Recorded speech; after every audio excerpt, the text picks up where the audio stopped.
英語聞き流しリスニング、英語テキストと MP3 音声ダウンロードは、ホームページからご利用いただけます。88thpp.com、88thpp.com。 7. The Adventure of the Blue Carbuncle.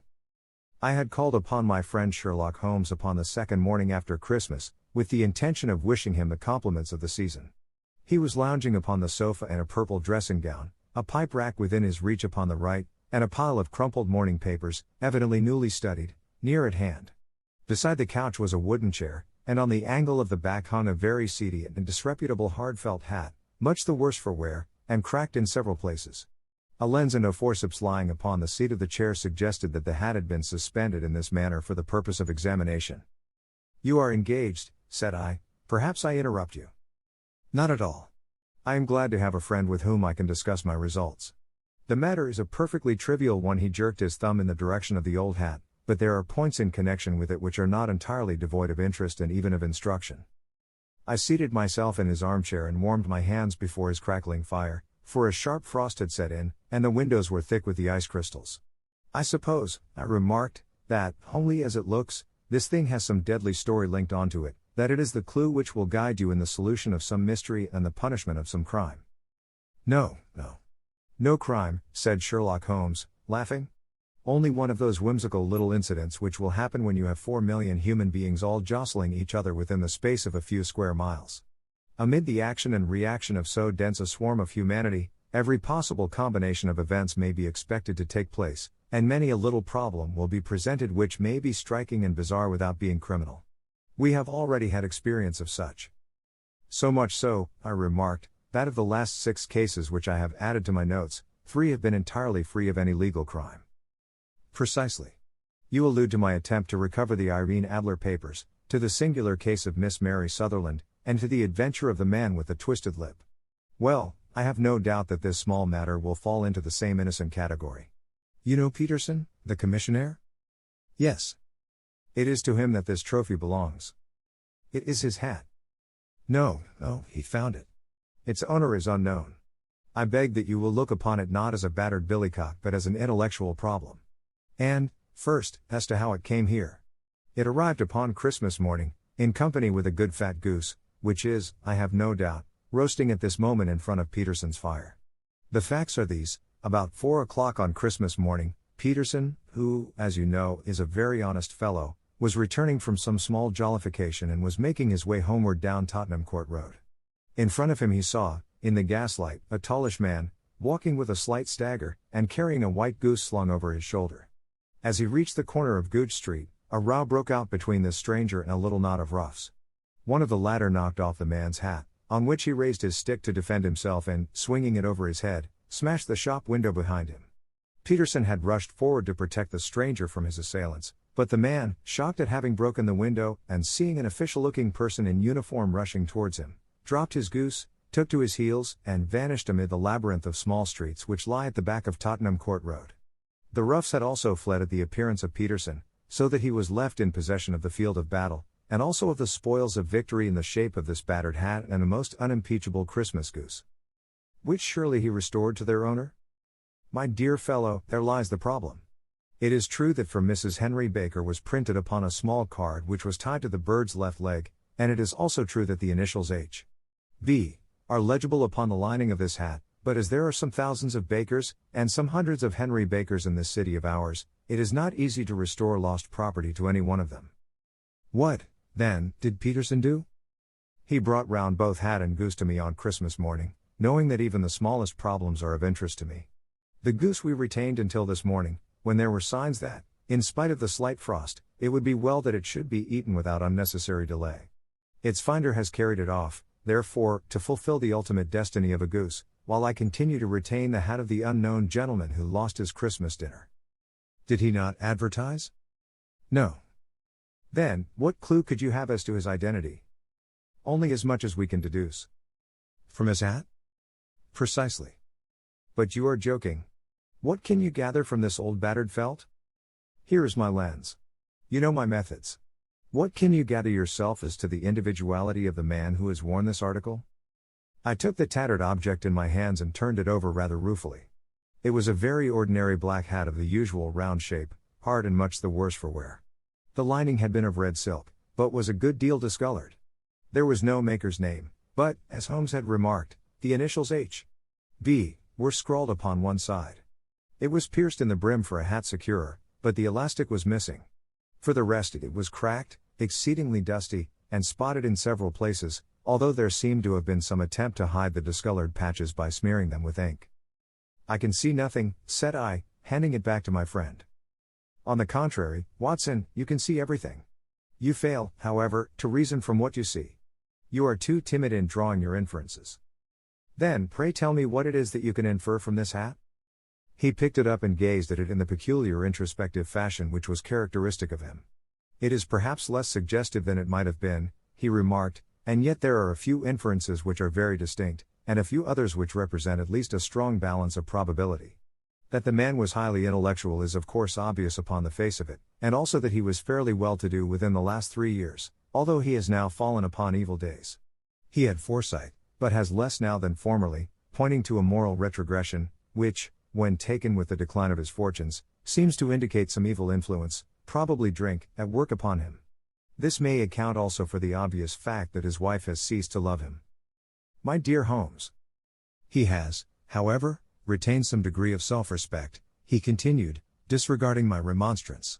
"He is a man who leads a sedentary life, goes out little, is out of training entirely, is middle-aged, has grizzled hair which he has had cut within the last few days, and which he anoints with lime cream. These are the more patent facts which are to be deduced from his hat.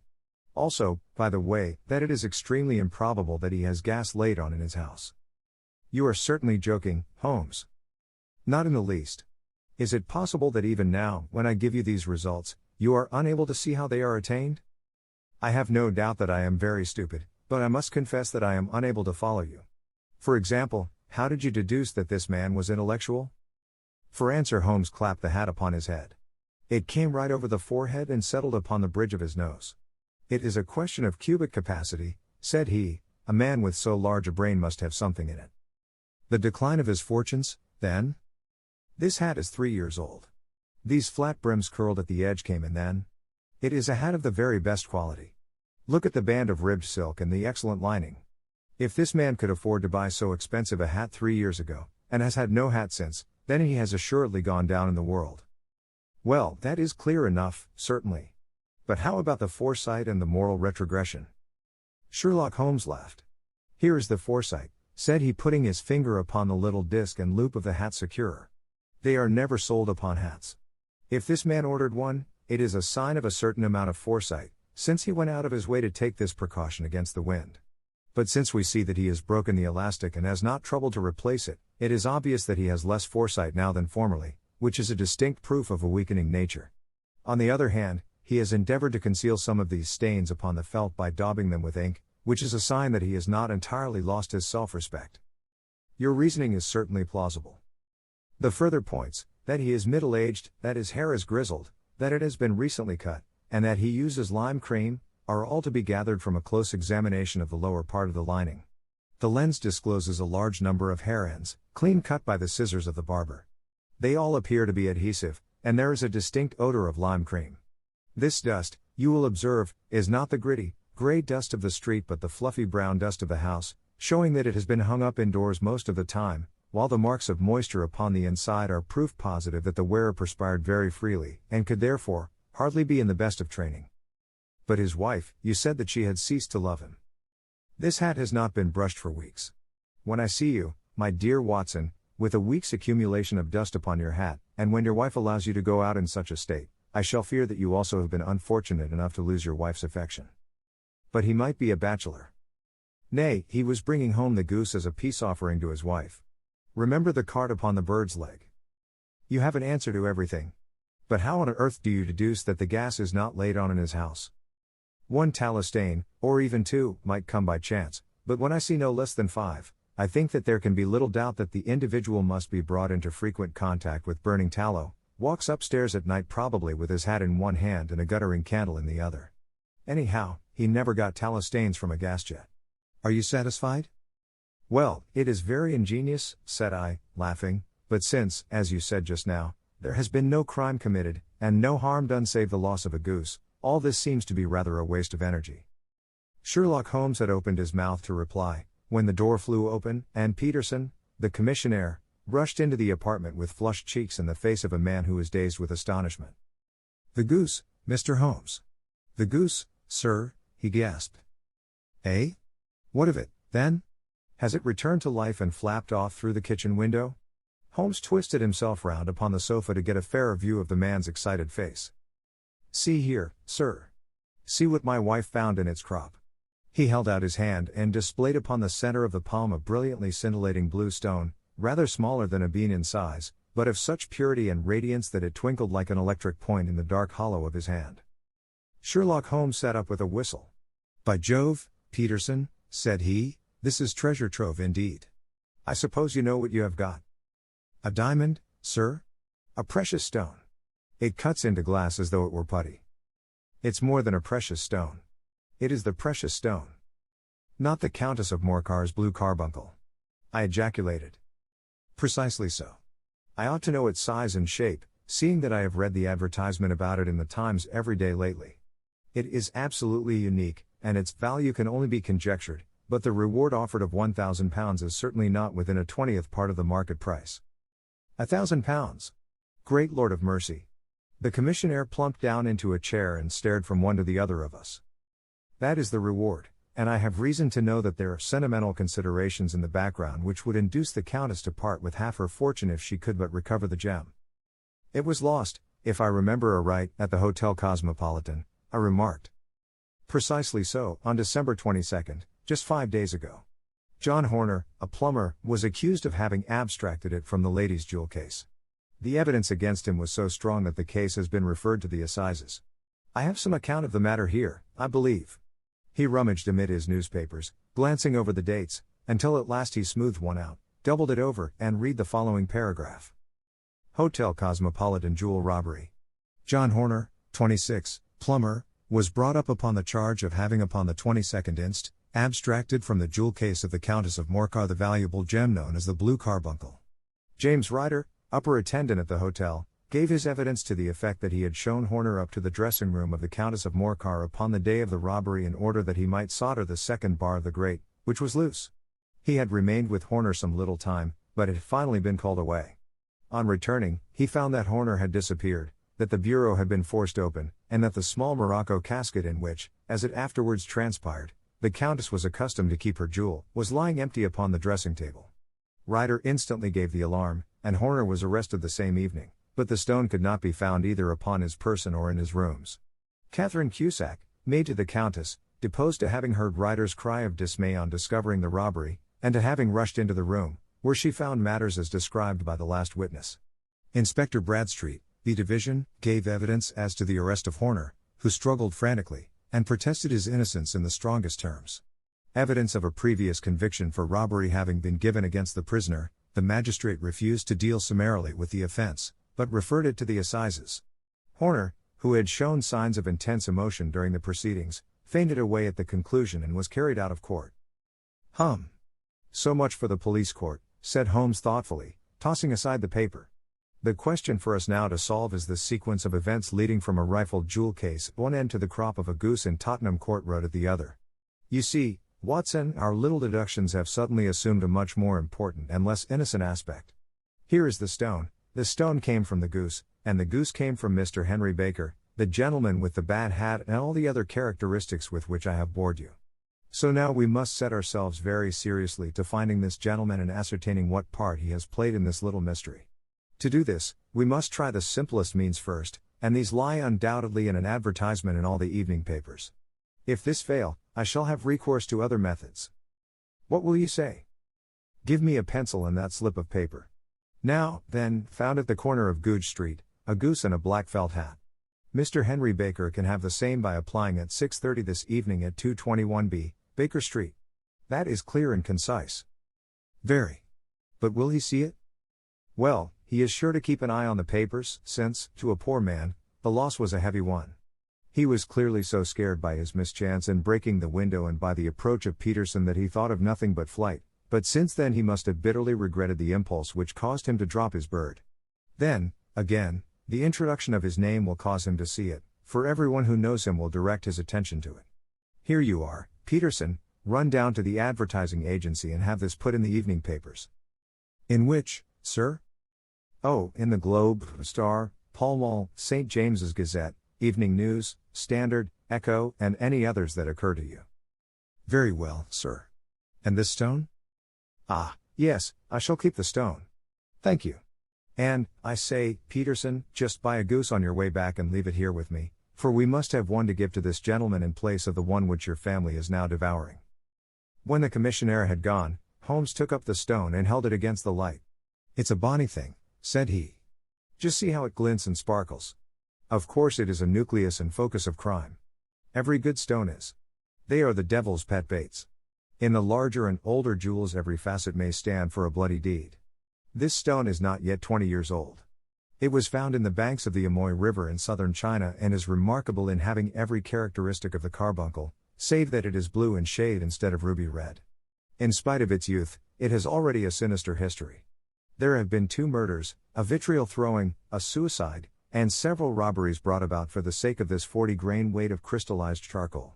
Who would think that so pretty a toy would be a purveyor to the gallows and the prison? I'll lock it up in my strong box now and drop a line to the Countess to say that we have it. Do you think that this man Horner is innocent? I cannot tell. Well, then, do you imagine that this other one, Henry Baker, had anything to do with the matter? It is, I think, much more likely that Henry Baker is an absolutely innocent man, who had no idea that the bird which he was carrying was of considerably more value than if it were made of solid gold. That, however, I shall determine by a very simple test if we have an answer to our advertisement. And you can do nothing until then? Nothing. In that case I shall continue my professional round. But I shall come back in the evening at the hour you have mentioned, for I should like to see the solution of so tangled a business. Very glad to see you. I dine at 7. There is a woodcock, I believe. By the way, in view of recent occurrences, perhaps I ought to ask Mrs. Hudson to examine its crop. I had been delayed at a case, and it was a little after 6:30 when I found myself in Baker Street once more. As I approached the house I saw a tall man in a Scotch bonnet with a coat which was buttoned up to his chin waiting outside in the bright semicircle which was thrown from the fanlight. Just as I arrived the door was opened, and we were shown up together to Holmes' room. Mr. Henry Baker, I believe, said he, rising from his armchair and greeting his visitor with the easy air of geniality which he could so readily assume. Pray take this chair by the fire, Mr. Baker. It is a cold night, and I observe that your circulation is more adapted for summer than for winter. Ah, Watson, you have just come at the right time. Is that your hat, Mr. Baker? Yes, sir, that is undoubtedly my hat. He was a large man with rounded shoulders, a massive head, and a broad, intelligent face, sloping down to a pointed beard of grizzled brown. A touch of red in nose and cheeks, with a slight tremor of his extended hand, recalled Holmes' surmise as to his habits. His rusty black frock coat was buttoned right up in front, with the collar turned up, and his lank wrists protruded from his sleeves without a sign of cuff or shirt. He spoke in a slow staccato fashion, choosing his words with care, and gave the impression generally of a man of learning and letters who had had ill usage at the hands of fortune. We have retained these things for some days, said Holmes, because we expected to see an advertisement from you giving your address. I am at a loss to know now why you did not advertise. Our visitor gave a rather shamefaced laugh. Shillings have not been so plentiful with me as they once were, he remarked. I had no doubt that the gang of roughs who assaulted me had carried off both my hat and the bird. I did not care to spend more money in a hopeless attempt at recovering them. Very naturally. By the way, bird, we were compelled to eat it. To eat it. Our visitor half rose from his chair in his excitement. Yes, it would have been of no use to anyone had we not done so. But I presume that this other goose upon the sideboard, which is about the same weight and perfectly fresh, will answer your purpose equally well. Oh, certainly, answered Mr. Baker with a sigh of relief. Of course, we still have the feathers, legs, crop, and so on of your own bird, so if you wish. The man burst into a hearty laugh. They might be useful to me as relics of my adventure, said he, but beyond that I can hardly see what use the disjecta member of my late acquaintance are going to be to me. No, sir. I think that, with your permission, I will confine my attentions to the excellent bird which I perceive upon the sideboard. Sherlock Holmes glanced sharply across at me with a slight shrug of his shoulders. There is your hat, then, and there your bird, said he. By the way, would it bore you to tell me where you got the other one from? I am somewhat of a fowl fancier, and I have seldom seen a better grown goose. Certainly, sir, said Baker, who had risen and tucked his newly gained property under his arm. There are a few of us who frequent the Alpha Inn, near the museum. We are to be found in the museum itself during the day, you understand. This year our good host, Windigate by name, instituted a goose club, by which, on consideration of some few pence every week, we were each to receive a bird at Christmas. My pence were duly paid, and the rest is familiar to you. I am much indebted to you, sir, for a Scotch bonnet is fitted neither to my years nor my gravity. With a comical pomposity of manner he bowed solemnly to both of us and strode off upon his way. So much for Mr. Henry Baker, said Holmes when he had closed the door behind him. It is quite certain that he knows nothing whatever about the matter. Are you hungry, Watson? Not particularly. Then I suggest that we turn our dinner into a supper and follow up this clue while it is still hot. By all means. It was a bitter night, so we drew on our ulsters and wrapped cravats about our throats. Outside, the stars were shining coldly in a cloudless sky, and the breath of the passers-by blew out into smoke like so many pistol shots. Our footfalls rang out crisply and loudly as we swung through the Doctor's Quarter, Wimpole Street, Harley Street, and so through Wigmore Street into Oxford Street. In a quarter of an hour we were in Bloomsbury at the Alpha Inn, which is a small public house at the corner of one of the streets which runs down into Holborn. Holmes pushed open the door of the private bar and ordered 2 glasses of beer from the ruddy-faced, white-aproned landlord. Your beer should be excellent if it is as good as your geese, said he. My geese? The man seemed surprised. Yes. I was speaking only half an hour ago to Mr. Henry Baker, who was a member of your goose club. Ah. Yes, I see. But you see, sir, them's not our geese. Indeed. Whose, then? Well, I got the 2 dozen from a salesman in Covent Garden. Indeed? I know some of them. Which was it? Breckenridge is his name. Ah. I don't know him. Well, here's your good health, landlord, and prosperity to your house. Good night. Now for Mr. Breckenridge, he continued, buttoning up his coat as we came out into the frosty air. Remember, Watson, that though we have so homely a thing as a goose at one end of this chain, we have at the other a man who will certainly get 7 years penal servitude unless we can establish his innocence. It is possible that our inquiry may but confirm his guilt, but, in any case, we have a line of investigation which has been missed by the police, and which a singular chance has placed in our hands. Let us follow it out to the bitter end. Faces to the south, then, and quick march. We passed across Holborn, down Endell Street, and so through a zigzag of slums to Covent Garden Market. One of the largest stalls bore the name of Breckenridge upon it, and the proprietor, a horsey-looking man, with a sharp face and trim side whiskers, was helping a boy to put up the shutters. Good evening. It's a cold night, said Holmes. The salesman nodded and shot a questioning glance at my companion. Sold out of geese, I see, continued Holmes, pointing at the bare slabs of marble. Let you have 500 tomorrow morning. That's no good. Well, there are some on the stall with the gas flare. Ah, but I was recommended to you. Who by? The landlord of the Alpha. Oh, yes, I sent him a couple of dozen. Fine birds they were, too. Now where did you get them from? To my surprise the question provoked a burst of anger from the salesman. Now, then, mister, said he, with his head cocked and his arms akimbo, what are you driving at? Let's have it straight, now. It is straight enough. I should like to know who sold you the geese which you supplied to the Alpha. Well then, I shan't tell you. So now. Oh, it is a matter of no importance, but I don't know why you should be so warm over such a trifle. Warm. You'd be as warm, maybe, if you were as pestered as I am. When I pay good money for a good article there should be an end of the business, but it's where are the geese? And who did you sell the geese to? And what will you take for the geese? One would think they were the only geese in the world, to hear the fuss that is made over them.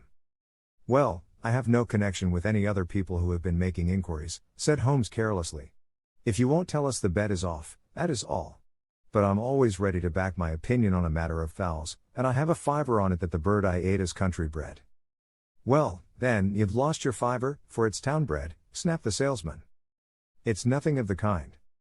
I say it is. I don't believe it. Do you think you know more about fowls than I, who have handled them ever since I was a nipper? I tell you, all those birds that went to the Alpha were town bred. You'll never persuade me to believe that. Will you bet, then. It's merely taking your money, for I know that I am right. But I'll have a sovereign on with you, just to teach you not to be obstinate. The salesman chuckled grimly. Bring me the books, Bill, said he. The small boy brought round a small thin volume and a great greasy-backed one, laying them out together beneath the hanging lamp. Now then, Mr. Cocksure, said the salesman, I thought that I was out of geese, but before I finish you'll find that there is still one left in my shop. You see this little book? Well, that's the list of the folk from whom I buy. Do you see? Well, then, here on this page are the country folk, and the numbers after their names are where their accounts are in the big ledger. Now, then. You see this other page in red ink? Well, that is a list of my town suppliers. Now, look at that third name. Just read it out to me. Mrs. Oakshott, 117, Brixton Road, 249, Wheat Homes. Quite so. Now turn that up in the ledger. Holmes turned to the page indicated. Here you are, Mrs. Oakshott, 117, Brixton Road, Egg and Poultry Supplier. Now, then, what's the last entry? December 22nd. 24 geese at sevens. 60. Quite so. There you are. And underneath? Sold to Mr. Windigate of the Alpha, at 12s. What have you to say now? Sherlock Holmes looked deeply chagrined. He drew a sovereign from his pocket and threw it down upon the slab, turning away with the air of a man whose disgust is too deep for words. A few yards off he stopped under a lamppost and laughed in the hearty, noiseless fashion which was peculiar to him. When you see a man with whiskers of that cut and the pink un protruding out of his pocket, you can always draw him by a bet, said he. I dare say that if I had put £100 down in front of him, that man would not have given me such complete information as was drawn from him by the idea that he was doing me on a wager. Well, Watson, we are, I fancy, nearing the end of our quest, and the only point which remains to be determined is whether we should go on to this Mrs. Oakshott tonight, or whether we should reserve it for tomorrow. It is clear from what that surly fellow said that there are others besides ourselves who are anxious about the matter, and I should. His remarks were suddenly cut short by a loud hubbub which broke out from the stall which we had just left. Turning round we saw a little rat-faced fellow standing in the center of the circle of yellow light which was thrown by the swinging lamp, while Breckenridge, the salesman, framed in the door of his stall, was shaking his fist fiercely at the cringing figure. I've had enough of you and your geese, he shouted. I wish you were all at the devil together. If you come pestering me any more with your silly talk I'll set the dog at you. You bring Mrs. Oakshott here and I'll answer her, but what have you to do with it?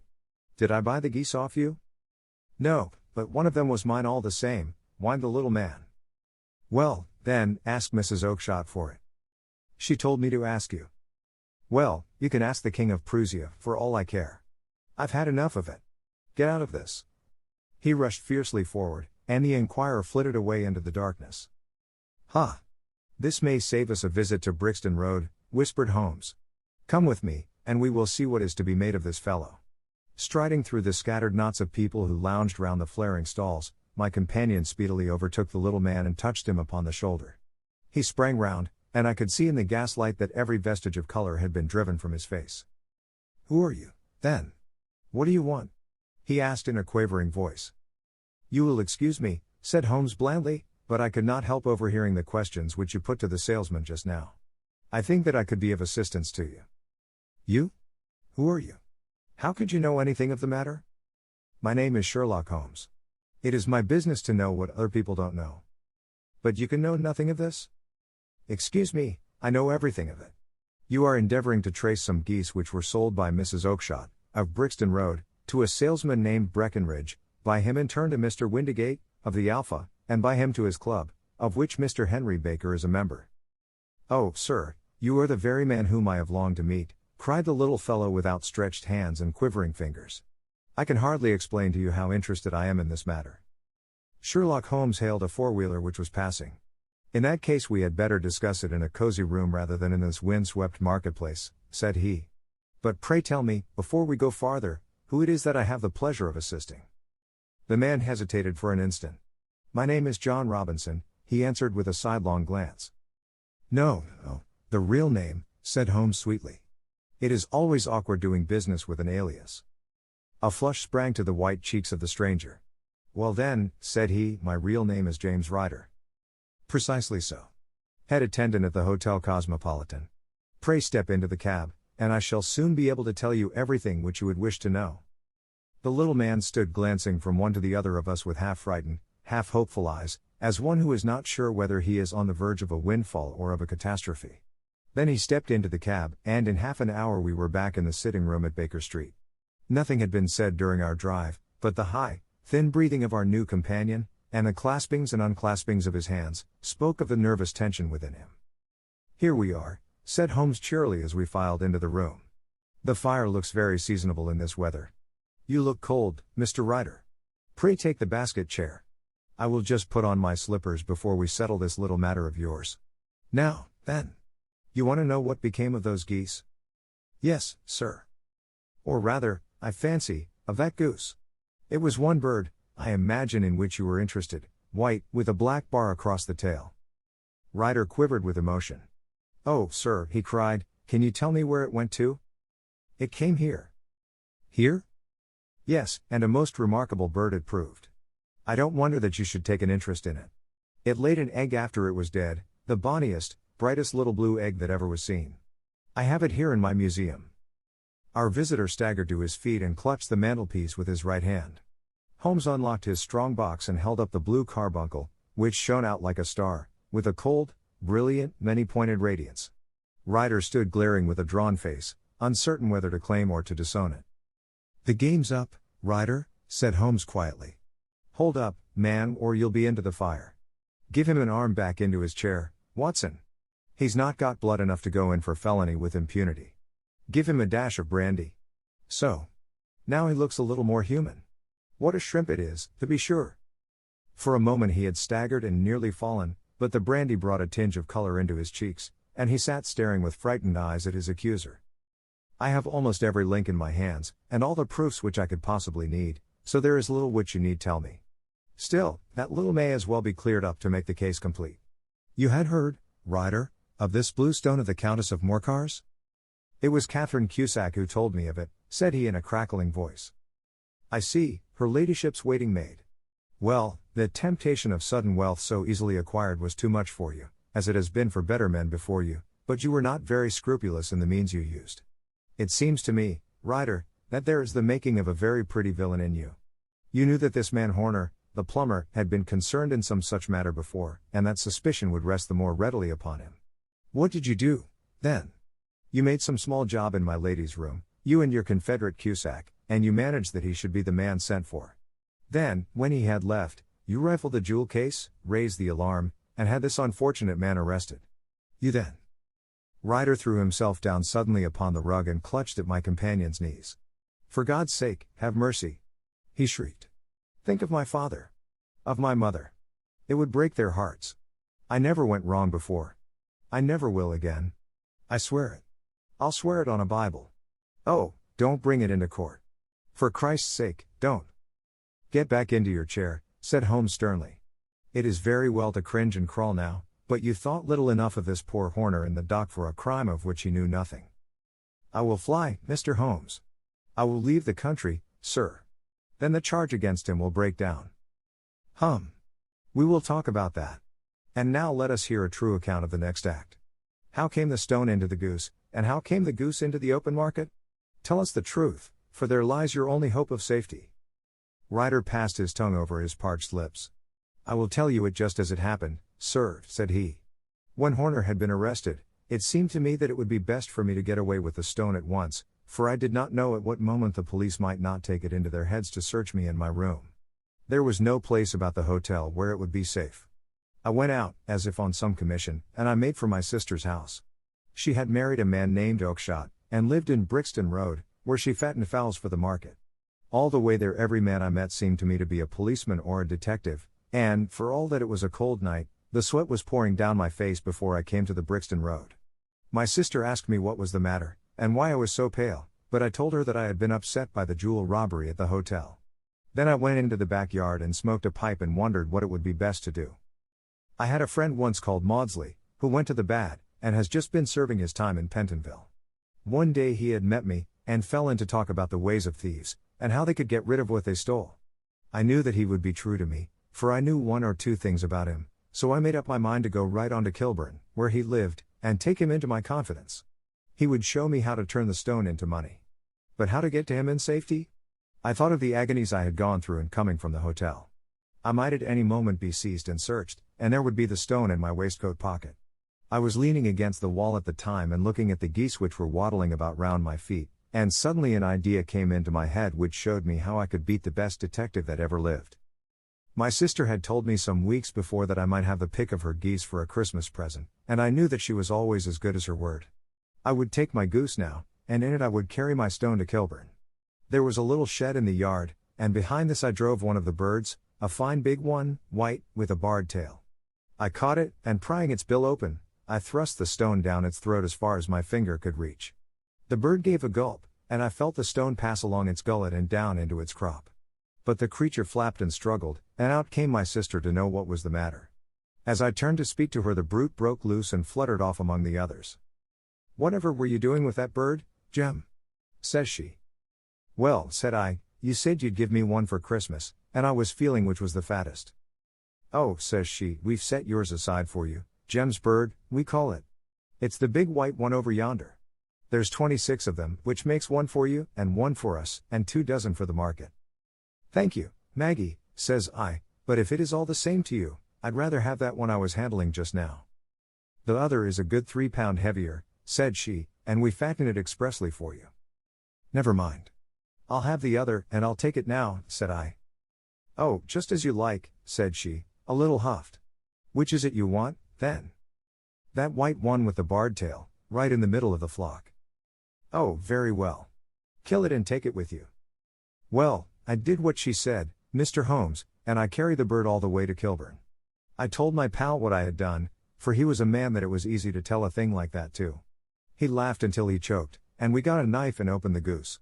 My heart turned to water, for there was no sign of the stone, and I knew that some terrible mistake had occurred. I left the bird, rushed back to my sister's, and hurried into the backyard. There was not a bird to be seen there. "Where are they all, Maggie?" I cried. "Gone to the dealers, Jem." "Which dealers?" "Breckenridge, of Covent Garden." "But was there another with a barred tail?" I asked, "the same as the one I chose?" "Yes, Jem, there were 2 barred-tailed ones, and I could never tell them apart." Well, then, of course I saw it all, and I ran off as hard as my feet would carry me to this man Breckenridge, but he had sold the lot at once, and not one word would he tell me as to where they had gone. You heard him yourselves tonight. Well, he has always answered me like that. My sister thinks that I am going mad. Sometimes I think that I am myself. And now I am myself a branded thief, without ever having touched the wealth for which I sold my character. God help me! God help me! He burst into convulsive sobbing, with his face buried in his hands. There was a long silence, broken only by his heavy breathing and by the measured tapping of Sherlock Holmes' fingertips upon the edge of the table. Then my friend rose and threw open the door. "Get out," said he. "What, sir?" "Oh, heaven bless you." "No more words. Get out." And no more words were needed. There was a rush, a clatter upon the stairs, the bang of a door, and the crisp rattle of running footfalls from the street. "After all, Watson," said Holmes, reaching up his hand for his clay pipe, "I am not retained by the police to supply their deficiencies. If Horner were in danger it would be another thing, but this fellow will not appear against him, and the case must collapse. I suppose that I am commuting a felony, but it is just possible that I am saving a soul. This fellow will not go wrong again, he is too terribly frightened. Send him to jail now, and you make him a jailbird for life. Besides, it is the season of forgiveness. Chance has put in our way a most singular and whimsical problem, and its solution is its own reward.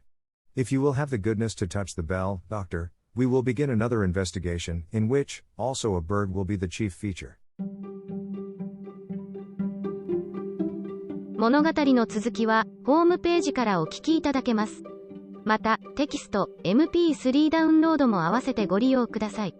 88thpp.com 88thpp.com